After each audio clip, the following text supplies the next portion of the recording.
Heart failure patients के लिए अक्सर ये सरदर्द बना रहता है कि कुछ सालों में धीरे धीरे करके हार्ट फेलियर बिगड़ता है, पंप फंक्शन धीरे धीरे करके डाउन होता चला जाता है। बहुत सारे इसके कारण होते हैं। आज के वीडियो में डिस्कस करेंगे कुछ इंपॉर्टेंट टिप्स के बारे में जो हार्ट फेलियर को लंबे समय में बिगड़ने से रोकने में आपकी मदद करेगा और पंप फंक्शन का लॉन्ग टर्म डिटोरिएशन या गिरावट नहीं देखी जाएगी। इन टिप्स को यदि आप फॉलो करेंगे तो ये इस वीडियो का सेकंड पार्ट है। फर्स्ट पार्ट में हमने ऑलरेडी कुछ इंपॉर्टेंट टिप्स पर बात करी थी। आज इसको कंटिन्यू करेंगे डिस्कशन को और आपको बताएंगे कुछ और यूजफुल चीज़ें जो आप कर सकते हो अपने कंडीशन को बिगड़ने से रोकने के लिए। टॉपिक पर जाने से पहले जो लोग हमारे चैनल पर नए हैं उन्हें रिक्वेस्ट करूँगा कि चैनल को सब्सक्राइब करें, वीडियोज़ को लाइक करें, शेयर करें, फॉलो करें, कमेंट करें, पूरा देखें। किसी भी बीमारी के मैनेजमेंट के लिए ज़रूरी है कि पेशेंट खुद को और अपनी फैमिली वालों को प्रॉपर एजुकेट करे बीमारी के बारे में। यदि पेशेंट को बीमारी के बारे में अच्छी तरह से पता है, वो सिर्फ डॉक्टर पर डिपेंडेंट नहीं है, तो काफ़ी चांसेस है कि वो अपनी बीमारी को ज़्यादा अच्छे से मैनेज कर पाएगा और ज़्यादा लंबा जी पाएगा, ज़्यादा प्रॉब्लम्स रहित उसकी लाइफ हो पाएगी। अक्सर पेशेंट्स को लगता है कि ठीक है, डॉक्टर ने बोल दिया वो फॉलो कर लिया, डॉक्टर ने दवा दे दी वो फॉलो कर ली, हमको क्या करना है, हमारा फील्ड थोड़ी जिसके बारे में हमें जानना ज़रूरी है। लेकिन शरीर तो आपका है, बीमारी तो आपकी है। इसके बारे में यदि आप नहीं जानोगे और सिर्फ डॉक्टर पर डिपेंडेंट रहोगे तो अक्सर 2-5 मिनट या 10 मिनट की कंसल्टेशन में डॉक्टर आपको सारी बातें नहीं बता सकता जो आपके लिए ज़रूरी है। एक एक एस्पेक्ट पर डिस्कस करना, चाहे हार्ट फेलियर पर बात करें कि हार्ट अटैक पर बात करें कि एंजियोप्लास्टी पर बात करें, डिटोरेशन पर बात करें, इमरजेंसी मैनेजमेंट पर बात करें, ये अपने आप में बहुत सारे टॉपिक्स हैं और बहुत लंबा डिस्कशन है। इसलिए पेशेंट के लिए ज़रूरी है कि वो खुद को एजुकेट करे, चाहे वो यूट्यूब वीडियोज़ के माध्यम से करे या किसी और माध्यम से। लेकिन वो अपने आप को अगर एजुकेट करता है तो काफ़ी चांसेस है कि वो उन चीज़ों को अवॉइड कर सकता है जिससे हार्ट फेलियर बिगड़ सकता है। इसके अलावा मानसिक तनाव को कम रखिए, योगा, प्राणायाम, डीप ब्रीथिंग एक्सरसाइज, ये सारी चीज़ें करके अच्छी नींद रखिए। आप अपने मेंटल स्ट्रेस को कम कर सकते हैं। मेंटल स्ट्रेस भी एक इंपॉर्टेंट रिस्क फैक्टर होता है जिसकी वजह से काफ़ी लोगों का हार्ट फेलियर बिगड़ता है। यदि आप मानसिक तनाव से अपने आप को बचा सकें तो काफ़ी चांसेस है कि आप ज़्यादा लंबा जिएंगे और प्रॉब्लम्स कंपेरेटिवली कम होंगे। रेगुलर हेल्थ चेकअप्स करिए। कई बार क्या होता है कि पेशेंट को आज कंडीशन ठीक हो गई, दवा डॉक्टर ने दे दी, ओवरऑल पेशेंट का सांस फूलना ठीक हो गया, उसके बाद वो डॉक्टर के पास जाना ही बंद कर देते हैं, वर्षों तक नहीं आते जब तक वापस कंडीशन नहीं बिगड़ जाती। और अक्सर ऐसे लोगों में जो लॉस्ट टू फॉलो अप या कई बार मतलब सालों तक डॉक्टर को नहीं आते, वैसे टाइप के पेशेंट्स में अक्सर कंडीशन ज़्यादा बिगड़ती है और ज़्यादा बुरी तरह से बिगड़ती है। सडन कई बार इतनी भी बिगड़ जाती है कि मृत्यु भी हो जाती है पेशेंट की। इसलिए आपके लिए ज़रूरी है कि नज़दीक में जो भी कोई डॉक्टर अवेलेबल है, आपके पास जो भी कार्डियोलॉजिस्ट है, जो भी इस तरह की बीमारियों से डील करने वाले फिजिशियंस हैं, उनके पास रेगुलर अपनी फाइल कंटिन्यू रखिए, उनको मिलते रहिए। 3 महीना 6 महीना में एक बार एटलीस्ट उनको दिखाते रहिए। यदि कोई भी सिम्टम्स नहीं है तो एटलीस्ट 6 मंथ्स में एक बार मिलते रहिए। यदि सिम्टम्स हैं और सीवियर हार्ट फेलियर है तो एटलीस्ट 3 महीने में एक बार मिलते रहिए। ऐसा मेरा रिकमेंडेशन है। अलग अलग डॉक्टर्स की और अलग अलग पेशेंट के हिसाब से रिकमेंडेशन अलग अलग हो सकती है। किसी डॉक्टर के पास आपको एक महीने में भी बुलाना पड़ता है पेशेंट को कंडीशन के हिसाब से, और कभी कभी पेशेंट 6 महीना साल भर भी ना आए तो चलेगा, पर अप्रॉक्सीमेटली 3 से 6 महीने में एक बार फॉलोअप हो जाए तो अच्छा है।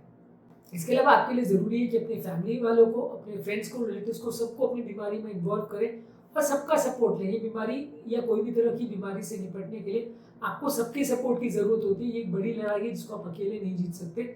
सबका सपोर्ट अगर आपको मिलता रहेगा तो अच्छी तरह से उसको डील कर पाओगे और आप एटलीस्ट डिप्रेशन में, एंग्जाइटी में नहीं जाओगे। कई बार क्या होता है, लंबे समय तक बीमारी से जूझने में लोग डिप्रेशन में चले जाते हैं और उसके बाद उससे कभी निकल नहीं पाते। लोगों को ऐसा लगता है यार हार्ट फेलियर हो गया, ये हो गया, अभी कैसे जिएंगे, क्या जिएंगे, खर्चा भी लगता है, उससे भी डिप्रेशन हो जाता है। तो ये सारी चीज़ों से निपटने के लिए आपको अपने फ्रेंड्स का, अपने रिलेटिव्स का, फैमिली मेम्बर्स का, सबका सपोर्ट ज़रूरत है। और ये सबका सपोर्ट मिलने से आप बीमारी को बेटर वे में मैनेज कर पाओगे। इसके अलावा प्रॉपर अच्छी नींद होनी चाहिए। लगभग 7 से 9 घंटे की नींद होनी चाहिए। नींद से मतलब ये कि प्रॉपर रिस्टोरेटिव स्लीप, जिसमें आपको प्रॉपर एंग्जाइटी खत्म हो जाए और अच्छा बॉडी को रेस्ट मिले, हार्ट को रेस्ट मिले, वैसा नींद होनी चाहिए। यदि आप 1-2 घंटे 4 घंटे सोते हैं, अलग अलग टाइम्स पे सोते हैं, कभी नहीं सोते हैं, तो ये हार्ट पर स्ट्रेस डेवलप करता है जिसकी वजह से प्रॉब्लम्स होने का चांस ज़्यादा रहता है।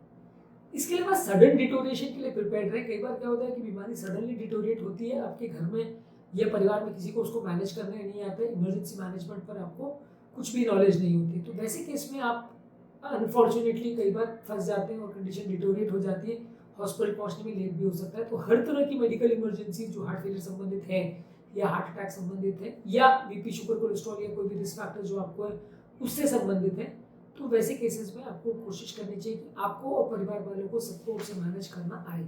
यदि मैनेज करना नहीं आएगा तो काफ़ी चांसेस है कि जब कभी इमरजेंसी हुई तो लोगों के हाथ पांव फूल जाएंगे और वो मैनेज नहीं कर पाएंगे। हार्ट फेलियर संबंधित क्या इमरजेंसीज हो सकती है, हार्ट अटैक की इमरजेंसीज को कैसे मैनेज करें, ये मेरे चैनल के इमरजेंसी मैनेजमेंट की वीडियोस प्लेलिस्ट में आप चेकआउट कर सकते हैं। इसके अलावा ओवरऑल बहुत ज़्यादा स्ट्रेसफुल कंडीशंस को अवॉइड करिए। बहुत ज़्यादा मानसिक स्ट्रेस जिस कंडीशन में होती है, चाहे किसी जॉब में या किसी वर्क फील्ड में या घर पर अगर होती है, तो उसको अवॉइड करिए। अलग अलग चीज़ों को प्रॉपरली डिवाइड करिए, काम को ऑर्गेनाइज करिए, अपनी प्रायोरिटीज़ और अपनी बाउंड्रीज ये सब चीज़ को सेट करिए। तो इससे ओवरऑल मानसिक तनाव होने का चांस कम रहेगा और इससे ओवरऑल आपकी कंडीशन बेटर होगी। जो भी मेडिसिन आप ले रहे हैं उसको प्रॉपरली मैनेज करिए।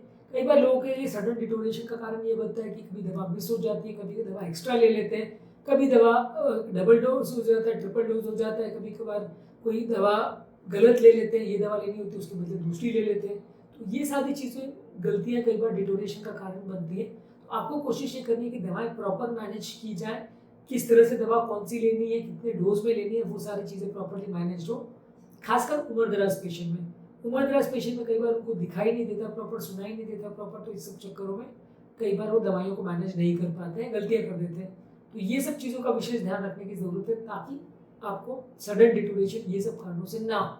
पर्याप्त मात्रा में पानी पीते रहिए। पानी बहुत कम होना, बहुत ज़्यादा होना दोनों ही हार्ट फेलियर पेशेंट्स के लिए अच्छा नहीं है। 2 से 3 लीटर पानी नॉर्मल व्यक्ति को पीना रिकमेंडेड रहता है। अगर सीवियर हार्ट फेलियर है तो 1 से 1.5 लीटर का पानी रिकमेंडेशन रहता है। बहुत सीवियर हार्ट फेलियर हो तो 1 लीटर से भी कम पानी लेना है। कंडीशन अगर अच्छा है तो 2-3 लीटर पी सकते हैं। पानी का प्रॉपर मेंटेनेंस करिए।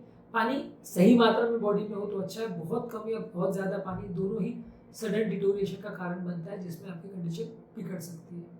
ओवरऑल घर पर भी एक सपोर्टिव एनवायरनमेंट रखिए और जो भी बीमारी है उसके बारे में सबको सब चीज़ पता होनी चाहिए।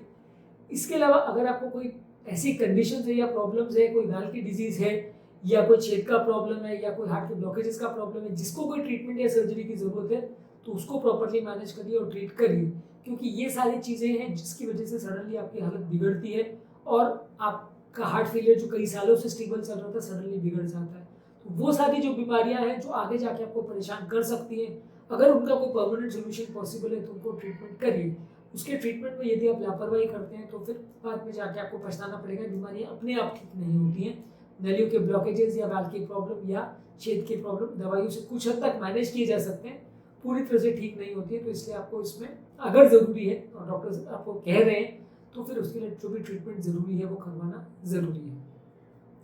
इसके अलावा माइंड को थोड़ा कूल रखिए। जो भी चीज़ें आपको लाइफ में मिली है उसके लिए प्रॉपर थैंक्स रखिए, ऊपर वाले को और अपने फैमिली मेम्बर्स को सबको प्रॉपर थैंक्स बोलिए। पॉजिटिव एटीट्यूड रखिए, ये भी काफ़ी वर्क करता है। कई बार लोग क्या है बहुत ज़्यादा लाइफ से बहुत ज़्यादा डिप्रेशन में चले जाते हैं, लोग अपने लाइफ को दोष देने लग जाते हैं, जो लाइफ में उनकी अच्छी चीज़ें हैं भी उसको नोटिस नहीं करते। इसको ग्रैटिट्यूड प्रैक्टिस बोलते हैं कि लाइफ में आपको जो भी मिला उसके लिए हर बार आप ऊपर वाले को थैंक्स करें या अपने फैमिली मेम्बर्स को थैंक्स करें, जो भी आपकी लाइफ में अच्छी चीज़ है उनके लिए।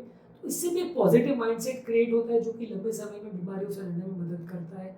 यदि आपका माइंडसेट बहुत ज़्यादा नेगेटिव है, बहुत ज़्यादा उदास रह रहे हैं, बहुत ज़्यादा डिप्रेस रह रहे हैं, हर चीज़ों के लिए गाली गलौज कर रहे हैं, चिड़चिड़े हो रहे हैं, तो वैसे में आपकी कंडीशन बिगड़ने का चांस ज़्यादा रहता है, लॉन्ग टर्म प्रॉब्लम्स आने का चांस ज़्यादा रहता है। और हमेशा पॉजिटिव रहने की कोशिश करिए, होपफुल रहने की कोशिश करिए कि यदि आपको हार्ट फेलियर है भी तो भी लंबे समय में वो ठीक होगा और ओवरऑल कंडीशन सुधरेगी, बिगड़ेगी नहीं। यदि आपका माइंडसेट नेगेटिव रहेगा तो फिर एक नेगेटिव एनर्जी क्रिएट होती है जिसकी वजह से आपको लॉन्ग टर्म प्रॉब्लम्स होने का चांस कंपैरेटिवली ज़्यादा होता है। तो इसलिए एक पॉजिटिव माइंडसेट रखिए और फ्यूचर के बारे में अच्छा सोचिए, बुरा मत सोचिए, होपफुल रहिए।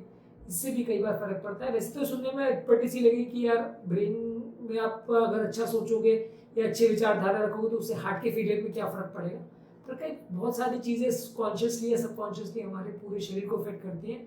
एक अच्छी सोच और अच्छी विचारधारा रखने से लंबे समय में पूरे शरीर को फ़ायदा मिलता है, हर एक ऑर्गन, हर एक अंग को फ़ायदा मिलता है। आज के टॉपिक में हमने कुछ यूजफुल टिप्स के बारे में बात करी जो हार्ट फेलियर से बचने में या हार्ट फेलियर को बिगड़ने से रोकने में आपकी लंबे समय में मदद करेंगे। ये इस टॉपिक का सेकंड पार्ट था। फर्स्ट पार्ट जरूर चेकआउट करिए, उसमें भी हमने काफ़ी पॉइंट्स पर बात करी थी। आज उस टॉपिक को हमने कंटिन्यू किया। इसके अलावा भी हार्ट फेलियर संबंधित और भी बहुत सारे वीडियोज़ हैं हमारे चैनल पे, उन्हें भी आप चेकआउट करिए, काफ़ी यूजफुल इंसाइट आपको मिलेगा। टॉपिक एंड करने से पहले जो लोग हमारे चैनल पर नए हैं उन्हें रिक्वेस्ट करूँगा चैनल को सब्सक्राइब करें, वीडियोज़ को लाइक करें, शेयर करें, फॉलो करें।